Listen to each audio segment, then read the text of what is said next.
여러분, 우리가 보통 신앙생활을 영위하다 보면 이렇게 생각할 때가 참으로 많습니다.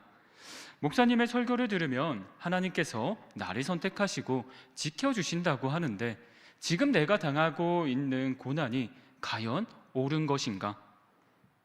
하나님을 위해 살기로 결단했고, 내가 리더로도 섬기고 신앙생활을 말씀과 함께도 열심히 하는 것 같은데, 지금 나의 삶은 조금 더 윤택해져야 하지 않을까? 그런데 여러분, 우리의 이런 생각을 가감하게 깨는 인물이 나옵니다. 그 인물이 오늘 서신서를 쓴 사도 바울입니다. 바울은 사도행전 9장에 따르면 AD 32년경에 다메섹 도상에서 부활하신 예수님을 만납니다. 그리고 예수님은 바울을 부르시면서 그의 인생을 이렇게 정의하십니다. 이 사람은 내 이름을 이방인과 임금들과 이스라엘 자손들에게 전하기 위하여 택한 나의 그릇이라. 그렇게 예수님께서 바울을 부르셨다면 금방 사용하시면 되는데, 바울을 몇십 년 후에 사용하십니다. 몇십 년 후에 바울은 전도 여행을 떠나게 됩니다. 안디옥 교회에서 파송을 받아 1차, 2차, 3차 전도 여행을 떠납니다. 이 기간을 계수해 보면 대략 11년 정도가 된다라고 합니다. 여러분, 이 전도 여행 기간 중에 바울은 어떠한 삶을 살았을까요? 기쁜 일도 참으로 많았을 것입니다. 내가 믿는 그 하나님을 전하고 그 하나님을 믿는 성도들이 생겨나고 또 그 성도들이 교회를 형성할 때 이루 말할 수 없는 기쁨이 있었을 것입니다. 그런데 또 낙담하는 일도 있지 않았을까요? 그 낙담하는 일을 우리는 고린도 후서 11장을 보면 낙담하겠다라고 생각할 수 있는데요, 고린도 11장을 보게 되면 바울이 당한 고난이 나열되어 있습니다. 어떤 고난인가요? 유대인들에게 40에 하나 감한 매를 5번이나 맞습니다. 왜 성경은 40을 이렇게 강조하는 것일까요? 그렇습니다. 바울은 유대교 회당에서 말씀을 전할 때 유대교인들이 이 사람은 변절자야 라고 생각을 하게 되면 그 사람을 기둥에 묶어서 매나 채찍으로 등이나 가슴팍을 쳤다라고 합니다. 그런데 왜 40대를 안 때렸냐? 율법에 보게 되면 40대를 맞으면 죽을 수 있기에 최고로 해서 율법을 지키면서 39대를 때렸다라는 겁니다. 그런데 이게 한 번만 맞았나요? 아니요, 5번을 맞았습니다. 그것을 맞았음에도 불구하고 계속해서 선교 여행을 했으니까 맞았겠죠. 그런데 이것뿐만 아니라 또 어떤 고난을 당하나요? 3번의 태장을 당합니다. 태장은 이제 로마인들에게 당하는 거예요. 옷을 벗기고 정갈 같은 채찍을 때리고요, 또 몽둥이로 때리게 됩니다. 이게 몇 번이라고요? 3번이라고 합니다. 어떻게 이러한 고난을 겪는데 견딜 수 있을까요? 그런데 고난이 여기서 끝나지 않습니다. 바울은 전도 여행 때 루스드라에서 돌을 맞게 되는 일을 당합니다.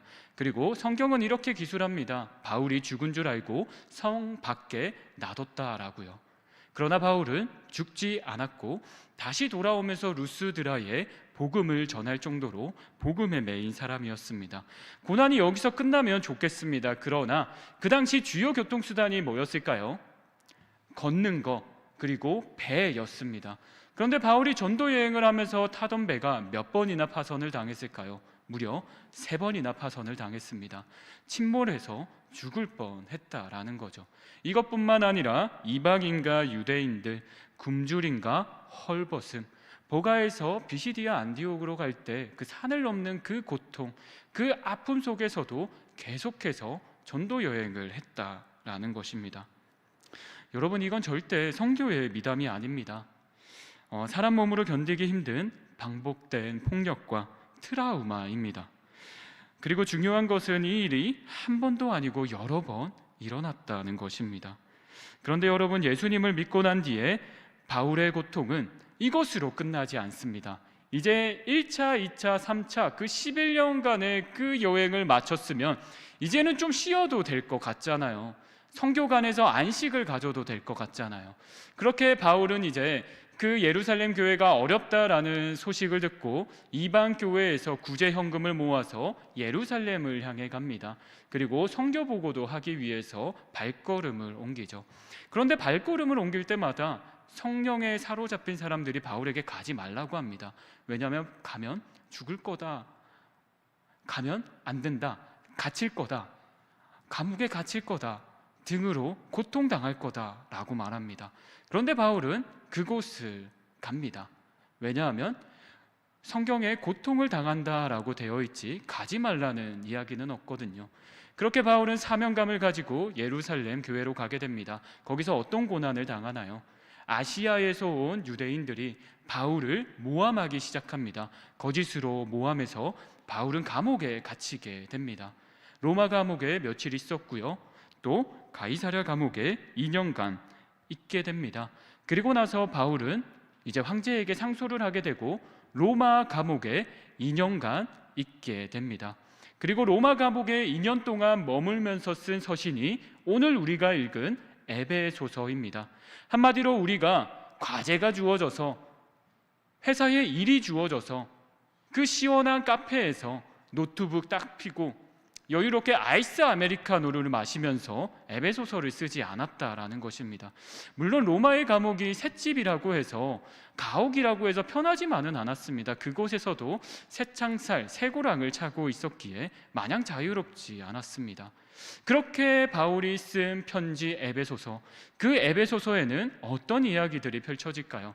저 같으면 당연히 약간의 애교 섞인 원망을 쓸 것 같습니다.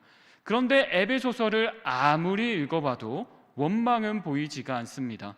오히려 바울은 이렇게 고백하고 있습니다. 우리 에베소서 3장 1절 말씀을 함께 읽도록 하겠습니다. 함께 읽겠습니다. 이러므로 그리스도 예수의 일로 너희 이방인을 위하여 갇힌 자 된 나 바울이 말하거니와. 아멘. 여러분, 우리가 주목해야 할 단어가 바로 이방인을 위하여입니다. 그렇습니다. 바울은 이방인의 사도로도 부르심을 받았습니다. 주 사역이었죠. 그런데 이방인을 위하여 사역하다가 바울이 어떤 고난을 당했나요? 나열하기도 힘든 고난을 당했습니다. 그리고 지금은 감옥에도 있습니다. 그런데 그 감옥 속에서 쓴 편지에서 이방인 때문에가 아니라 이방인을 위하여 감옥에 갇혔다라고 하고 있습니다. 여러분, 이 구절에서 바울의 섭섭함과 원망이 보이십니까? 저는 아무리 봐도 보이지 않습니다. 이해가 되지 않습니다. 왜? 그렇게 고난을 당하면서까지 이방인을 위하여 내가 갇힌 바 되었다, 그리고 이것이 당연하다는 듯이 이야기를 하고 있을까요? 이뿐 아니라 바울은 더욱더 놀라운 고백을 하게 되는데요. 우리 에베소서 1장 3절 말씀을 함께 읽도록 하겠습니다. 함께 읽겠습니다. 찬송하리로다. 하나님 곧 우리 주 예수 그리스도의 아버지께서 그리스도 안에서 하늘에 속한 모든 신령한 복을 우리에게 주시되. 아멘. 바울은 본격적으로 인사말을 1절과 2절에서 전하고 3절에서 본격적으로 서술해 나갑니다. 근데 그 서술해 나가는 그 첫 단어가 뭔가요? 바로 찬송하리로다입니다.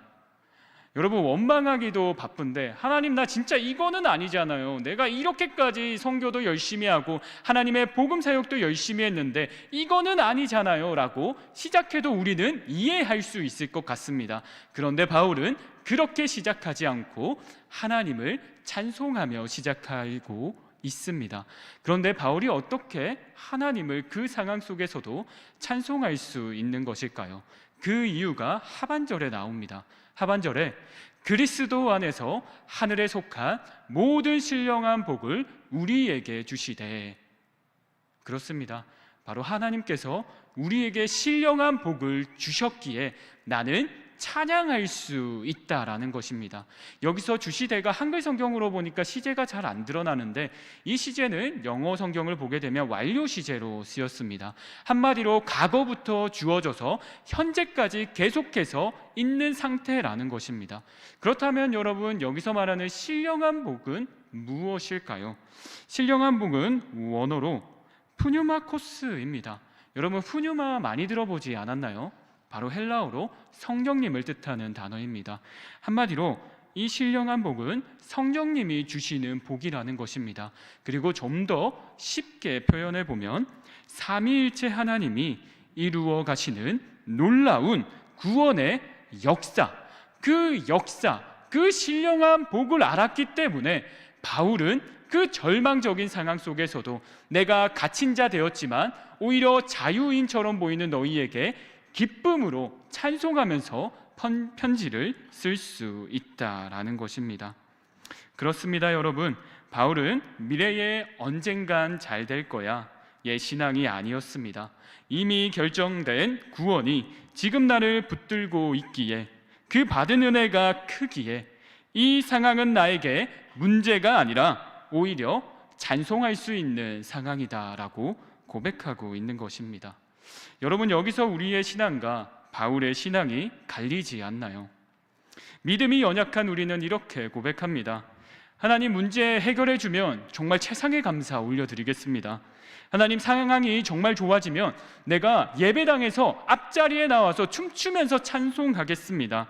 하나님, 형편이 나아지면 믿음이 생길 것 같습니다. 하지만 바울은 정반대의 순서로 살아갑니다. 바울은 감옥을 좋아해서 찬송한 게 절대 아니었습니다. 고난을 미화하는 것도 아닙니다. 바울은 삼위일체 하나님이 이루어 가시는 놀라운 구원의 그 역사를 알았기 때문에 찬송할 수 있는 것입니다. 여러분, 우리도 삼위일체 하나님의 그 구원의 역사를 알게 된다면 오늘 바울과 같이 찬양할 수 있습니다. 내가 기쁠 때나 내가 슬플 때나 내가 부할 때나 내가 미천함에 처할 때도 하나님을 찬양할 수 있게 되는 거죠. 그 찬양이, 그 하나님의 구원의 역사가 이제 4절부터 펼쳐집니다.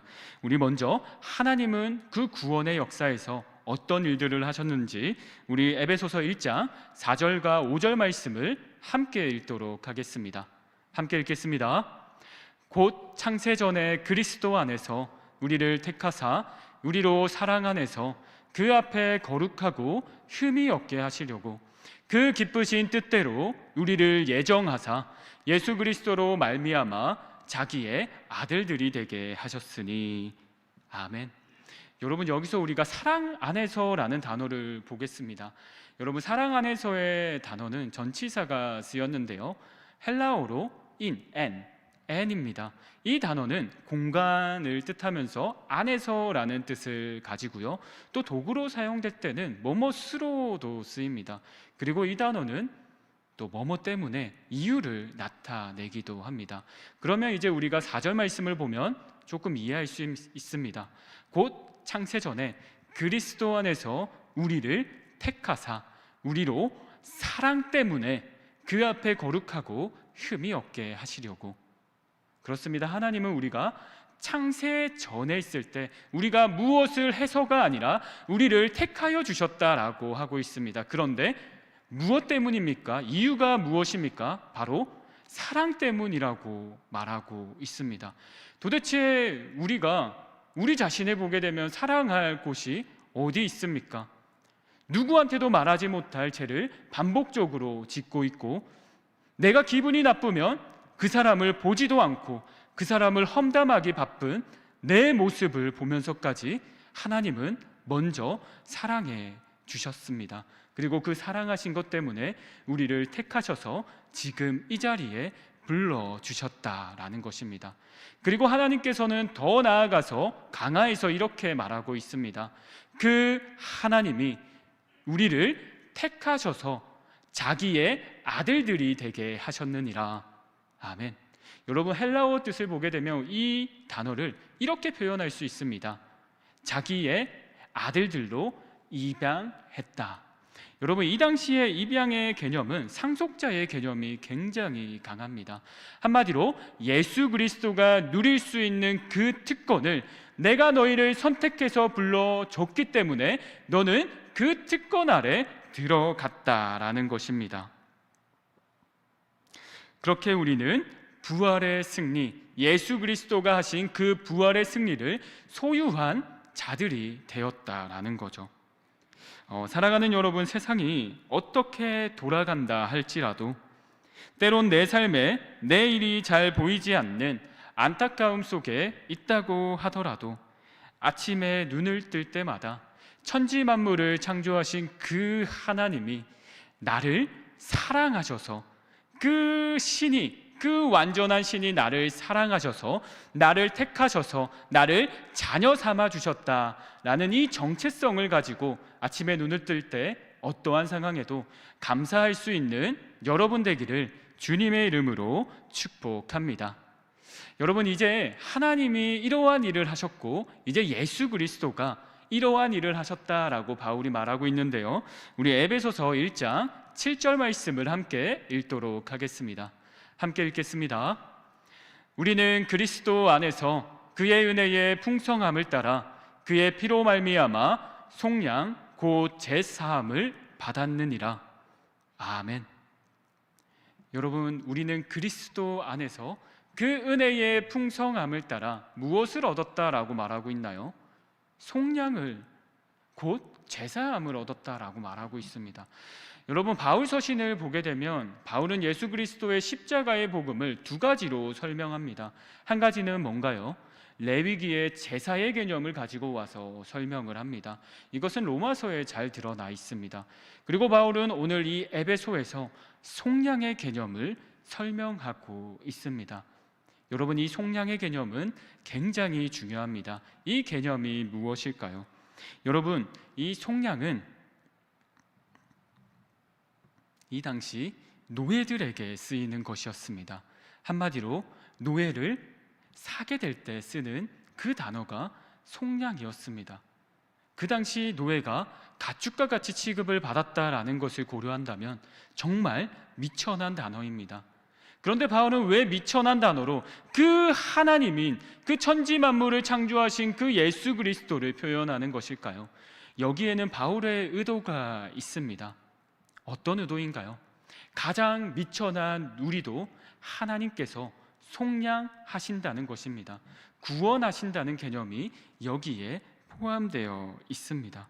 여러분, 이 속량에 대한 단어를 조금 더 살펴보도록 하겠습니다. 제가 앞전에 말했지만 1세기 상황에서의 속량은 노예를 살 때, 그 몸값을 지불할 때 쓰는 단어가 속량이었습니다. 그리고 이 1세기 당시의 노예는 가축과 같이 취급을 당했어요. 개와 돼지와 같이 취급을 당했다라는 것입니다. 우리가 배고플 때 돼지를 어떻게 하죠? 죽이죠. 또 가축을 죽입니다. 한마디로 주인이 마음에 안 들면 그 노예를 죽일 수 있다라는 것입니다. 한 문헌에 의하면 이렇게 적혀져 있습니다. 주인이 목욕을 하려고 하는데 뜨거운 물을 달라고 했습니다. 그래서 당연히 노예는 뜨거운 물을 줬겠죠. 담았겠죠. 그런데 주인이 너무나도 뜨겁다고 화가 나서 그 즉시 노예의 머리를 가격해서 노예를 죽이게 됩니다. 그리고 한 문헌에서 보게 되면 또 한 친구가 있습니다. 나란히 걸어요. 근데 친구가 키우는 애완동물이 있습니다.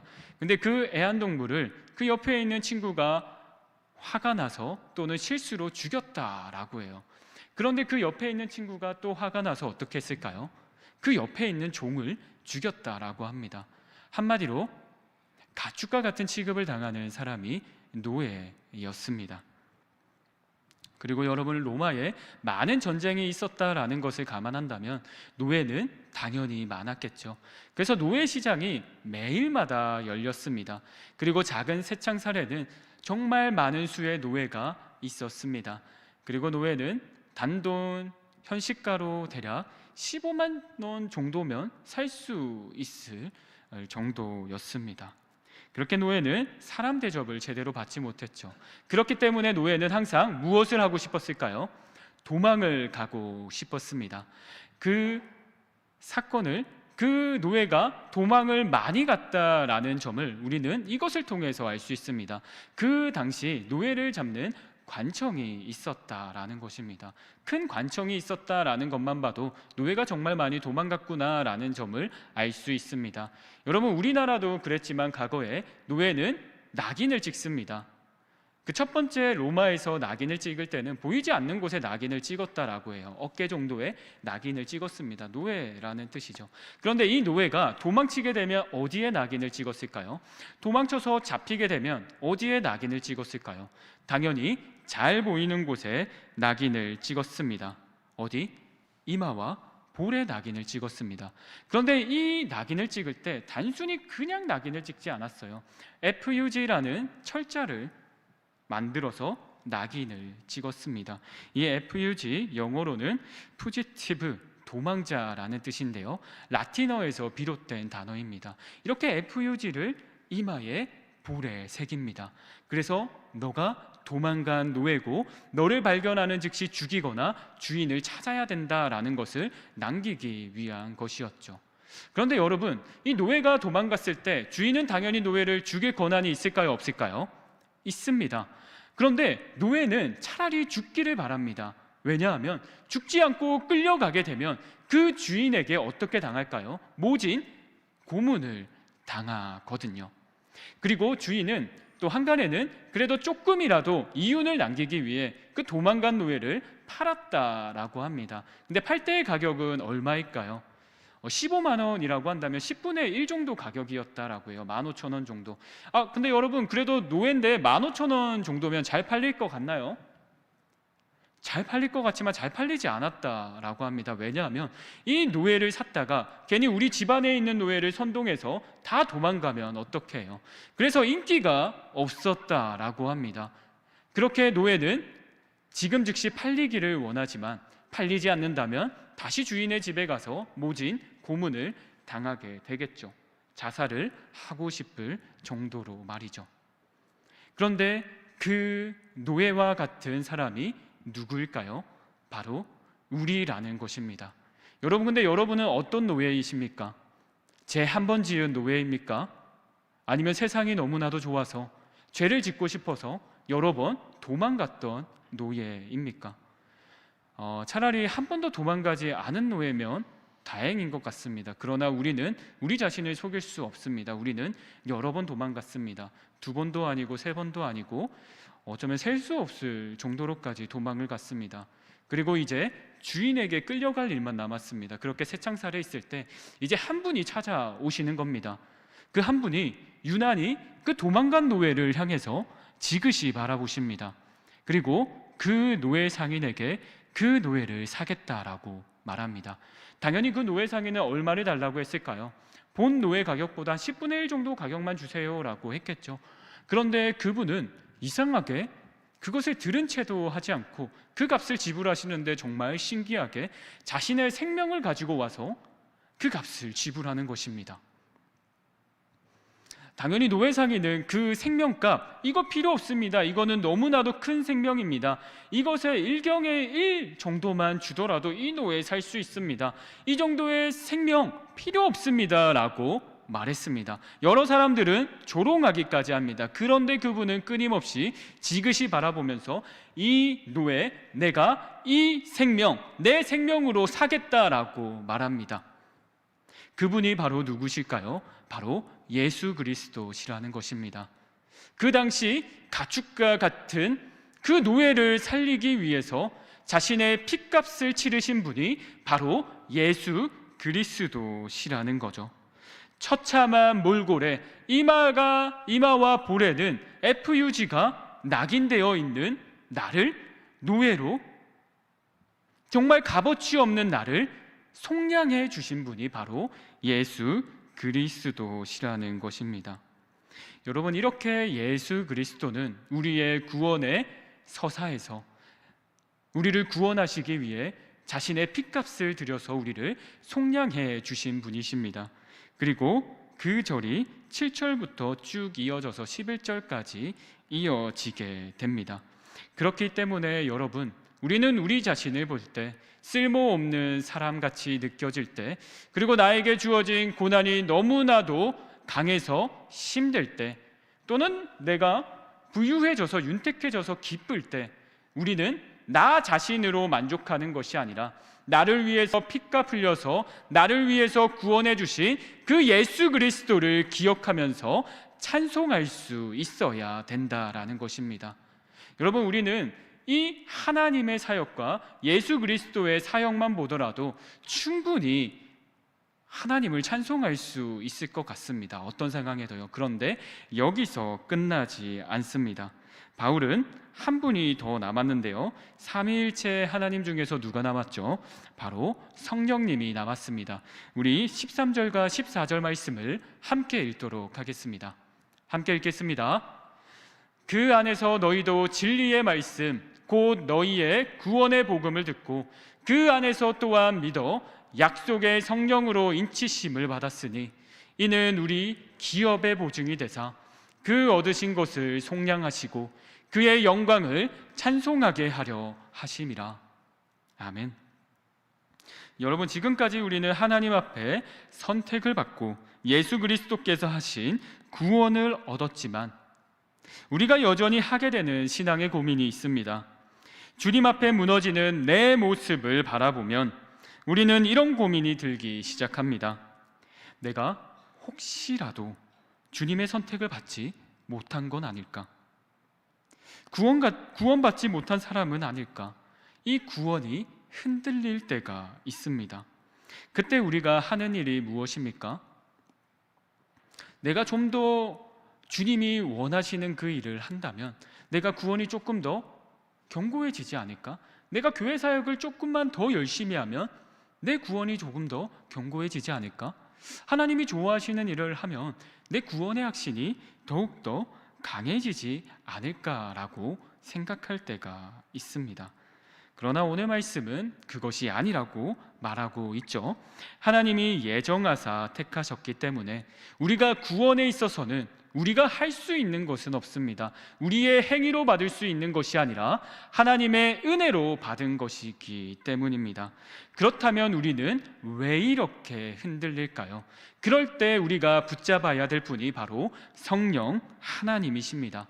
성령 하나님은 13절에 어떻게 말씀하시나요? 우리를 인쳐주셨다라고 말하고 있습니다. 인쳐주셨다라는 말은 도장을 찍었다, 낙인을 찍었다라는 말씀입니다. 그 당시 노예에게 낙인을 찍듯이 성령 하나님이 너는 이제 예수 그리스도의 사람이야, 나의 아들이야, 내가 입양한, 내가 사랑하는 내 자녀야 라고 낙인을 찍어 주셨다라는 것입니다. 그리고 그 주인은 신실하셔서 우리를 버리지 않으시고 우리가 구원의 길에 잘 서서 나아갈 수 있도록 우리를 도와주시는 분이시라는 것입니다. 여러분, 구원관이 흔들릴 때 성령 하나님을 붙잡으시기 바랍니다. 그리고 붙잡고 나아가시기 바랍니다. 그때 성령 하나님께서 14절에 말씀하신 대로 기업을 보증해 주십니다. 우리에게 하나님의 나라를 보증해 주십니다. 이 보증의 뜻은 또 무엇인가요? 예치금을 넣는 거예요. 할부금을 넣는 거예요. 우리가 이 땅에서 온전히 하나님의 나라를 누릴 수는 없지만 그렇게 작게나마 맛볼 수 있도록, 그리고 우리가 성령 하나님과 동행하면서 하나님의 자녀로 하나님의 뜻을 이루면서 나아가 나중에 하나님 예수 그리스도 재림하실 때 우리가 이 세상을 마감했을 때 온전히 하나님께 드려질 그 날을 기대하게 하시는 분이 누구라고요? 바로 성령 하나님이시다라는 것입니다. 그럴 때 우리는 두 가지 오류를 피하게 됩니다. 첫 번째는 뭐죠? 하나님의 임재를 누리는 그 즐거움이 미래에만 주어지는 것이 아니라 지금 이 땅에서도 충분히 누릴 수 있다라는 것입니다.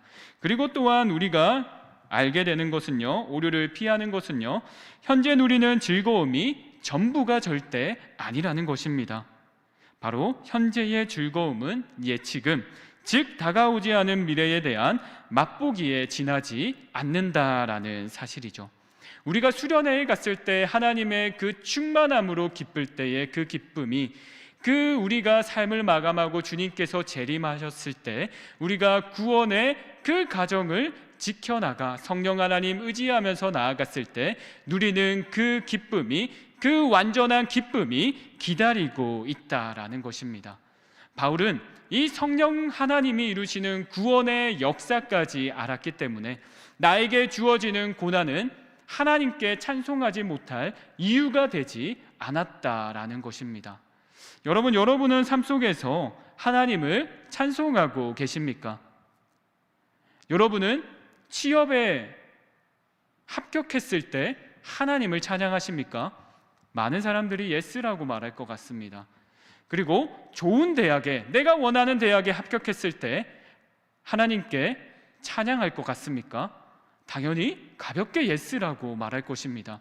그런데 여러분, 제가 묻겠습니다. 여러분의 삶에 갑작스럽게 보이스 피싱을 당하고 내가 하나님의 나라에 그 복음을 전파하기 위해서 회사에서 괜히 예수 그리스도라고 말했다가 그 조롱을 당할 때도 하나님께 찬양할 수 있겠습니까? 여러분, 이전의 대답은 잘 모르겠습니다 였을지 모릅니다. 그러나 오늘 이 자리에 와서 말씀을 들은 여러분은 이제 이렇게 대답할 수 있어야겠죠. 목사님, 이제는 내가 부할 때나 미천에 처할 때나 내가 복음 때문에 힘들 때나 기쁠 때나 슬플 때나 나는 찬송할 수 있습니다. 그 이유는 하나님께서 주셨기 때문입니다. 하나님께서 나에게 사명을 주셨기 때문에 내 인생 쉽게 끝나지 않을 것이고, 내 인생 비천하다 할지라도 하나님께서 충분히 역전시키실 수 있는 분이시고, 내가 이 세상에서 비록 내 삶이 전환되지 않는다고 할지라도 나는 영원한 하나님의 나라에서 그 승리를 경험할 사람입니다 라는 확신이 있을 때 우리는 하나님을 찬송할 수 있다라는 거죠. 여러분, 우리는 부활신앙을 가진 공동체입니다. 이 공동체가 첫걸음으로 해야 할 일이 무엇일까요? 바로 삼위일체 하나님의 그 구원의 역사를 찬송하는 것입니다. 그리고 우리가 배운 대로 나를 예수님께서 핏값으로 사셨듯이 내 옆에 있는 동력자, 내가 싫어하는 지체도 예수 그리스도께서 핏값으로 구원해 주셨다라는 사실을 깨달아, 같이 입양받았다라는 사실을 깨달아 한 가족 그리스도의 몸을 이룰 수 있다라는 것입니다. 여러분, 이 구원의 정체성을 가지고 세상을 살아가시기 바랍니다. 그리고 어떤 상황이 와도 예수 그리스도만 찬양하는 우리 신일교회 청년부 여기에 모인 모두 되기를 주님의 이름으로 축복합니다. 이제 제가 기도하고 설교 마치도록 하겠습니다. 기도하시겠습니다. 사랑이 많으신 하나님 아버지, 오늘 예배의 자리로 불러주셔서 찬양케 하시고 기도하게 하시고 말씀 듣게 하시니 참으로 감사드립니다.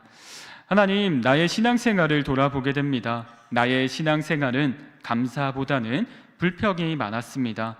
주님, 나의 신앙생활을 주님을 조건부적으로 찬양하는 신앙생활이었습니다. 그러나 하나님, 이제는 조건부적인 신앙생활을 탈피하여서 내가 어떤 상황에 있든지 하나님만을, 예수님만을, 성령 하나님만을 찬양하기를 간절히 소망합니다. 하나님, 오늘 들은 말씀을 가지고 그 정체성을 회복해서 나아갈 수 있는 우리 신일교회 공동체 될 수 있도록 주님 인도하여 주시옵소서. 우리가 하나님께 고백할 말은 감사와 찬양임을 인지하며 나아가는 우리 모두 되기를 간절히 소망하며 이 모든 말씀 살아계신 우리 주 예수님의 이름으로 기도드립니다. 아멘.